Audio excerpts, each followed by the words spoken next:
ከሐምሌ እስከ የካቲት 8 ቢሊዮን ብር ለሰራዊት አውጥቻለሁ። እንደ መንግስት መሪ የመንግስት ሰራተኛ ደሞዝ ስላልተከፈለ የሚገጥመንን ተቃውሞ አሳምሬ ያውቃለሁ።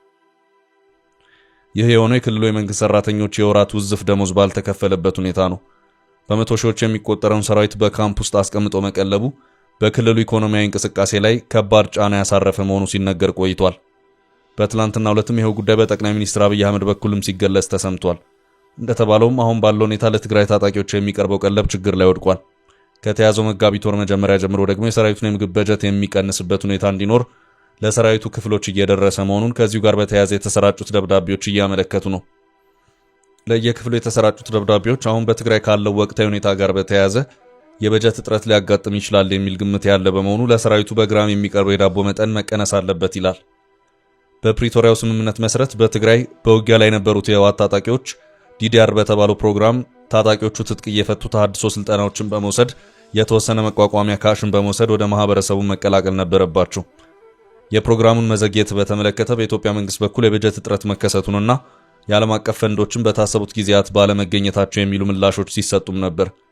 ያም ሆኖ የፌዴራሉ መንግስት ከዚሁ ጋር በተያያዘ ኃላፊነቱን እንዲወጣ ያቋቋመው ብሔራዊ ተሐድሶ ኮሚሽን የመጀመሪያ ዙር የዲዲአር ፕሮግራሙን በትግራይ በማከናወን ወደ ቀጣዩ ዙር ለመሄድ እንቅስቃሴ ቢያደርግም ሊሳካ አልቻለም። ባለፈው ሳምንት የተሐድሶ ኮሚሽኑ አመራሮች መቀሌ መጓዝ ፕሮግራም ነበራቸው፣ ተሰርዟል። የፌዴራሉ ኃላፊዎች ወደ ትግራይ ሊያደርጉት የነበረውን ጉዞ ለመሰረዝ የተገደዱት የህወሓትን ለሁለት መከፈል ተከትሎ በሁለቱ ኃይሎች መካከል የነበረው ውጥረት ባለፈው ሳምንት ከፍተኛ ውጥረት ደረጃ ላይ በመድረሱ ነው። ከዚህ ውጭም ለሁለት ከተከፈለው የህወሓት ቡድኖች መካከል በዶክተር ደብረጽዮን የሚመራው ቡድን ሰራዊቱ ትጥቅ መፍታት አይገባውም ወደሚለው አቋም እየሄደ መሆኑም እየታየ ነው። ታጣቂዎቹን በተመለከተ በዶክተር ደብረጽዮን ህወሓት በኩል የሚወጡት መረጃዎች ትጥቅ መፍታት የሚለውን ጉዳይ የሚቀበሉ ሆነው አይታዩ። የዶክተር ደብረጽዮን ቡድን እንደውም የአቶ ጌታቸውን ቡድን ከተሰጠው ኃላፊነት ወይም ማንዴት ውጪ የፕሪቶሪያውን ስምምነት በመፈራረም በምርጫ የተመረጠውን የትግራይ ህጋዊ መንግስት አፍርሷል በማለትም በራሱ በስምምነቱ ላይ ጭምር ጥያቄዎች እያነሳ ይገኛል።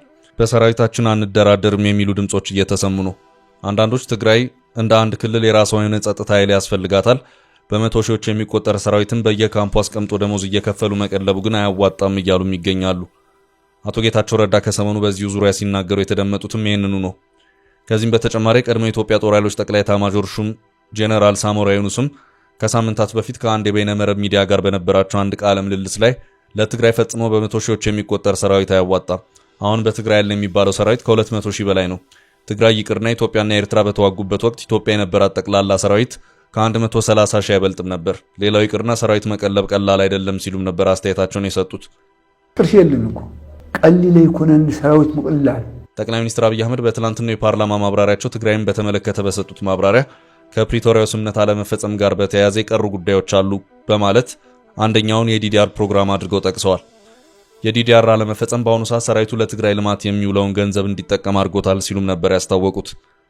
ማስተማር፣ መቆፈር፣ አገር ማልማት የሚችሉ ወጣቶች በወታደር ስም ተቀምጠው ለትግራይ ክልል የሚሄደውን በጀት እንዳለ ለቀለብ የሚያውሉት ከሆነ ትግራይ ውስጥ ልማት አይመጣም ማለት ነው። በቢሊዮን የሚቆጠር ገንዘብ ነው ለነዚህ ሰዎች የሚውለው በየአመቱ በየወሩ።